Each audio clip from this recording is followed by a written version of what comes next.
I thought I had noticed it earlier and dismissed it. Where there's fire, there were usually people, and people didn't live in these woods. It was several hours until midlight, that gloomy haze of hour, when the barest amount of light filtered out from where the sun hid behind the moon. The only time during the day when the earth was free from dark dwellers. But even then, there was tension. A fine edge of panic so sharp it could cut glass. A choking urgency to outrace time and hurry before the murky light vanished and they returned. Dagny started weeping, a small, piteous sound like a mewling kitten fighting for its last breath. She wrapped her thin arms around her brother's chest and struggled to haul him to his feet.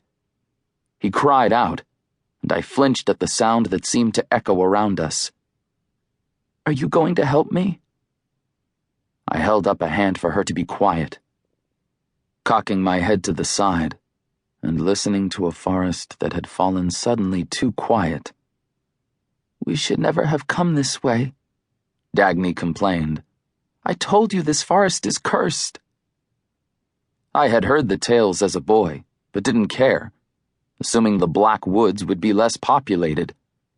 And where there were less people, there were less of them. "I don't recall inviting you to join me." "Just go before they come. Leave me," Maddock whispered. I let out a breath. It was tempting. He'd screamed when the trap snapped on his leg, and again when I pried the steel teeth from his ankle. A swarm of dwellers was probably en route to us. Even if we did escape, what were the odds that we would do so unscathed? It only took one bite for infection to set in. One drop of toxin would make you so sick that even if you didn't die, you couldn't function, couldn't run. We all froze at the first cry. Now there was no doubt. They were coming. Other dwellers chimed in. The eerie cries bounced off one another from every direction. It wasn't the first time I heard them, but the sounds they made were no less terrifying.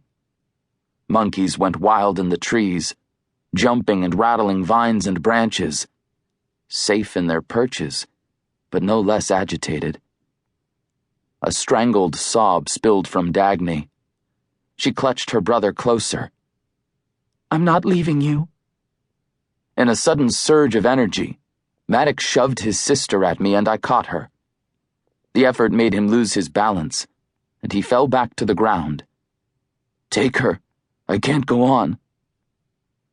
Dagny was fragile in my arms, as easy to snap as dried kindling. She was only 16, but she felt smaller. She reminded me of Bethan with her slight stature and eyes big like a wounded animal's. I couldn't protect her. I couldn't be responsible for another life. I wouldn't be. I glanced down again at Maddox's crushed leg. He was right. He wasn't going anywhere. "Fowler." He bit out my name. "Take her and go. I'll delay them." Delay them. He meant they would be too busy slaughtering him to come after us. Dagny choked out a little cry, understanding his meaning too. I nodded once and tightened my grip on her arm, tugging on her to follow me. She struggled, pleading, and I knew, despite my nod, this wasn't going to work. Not with her, not with me, not together.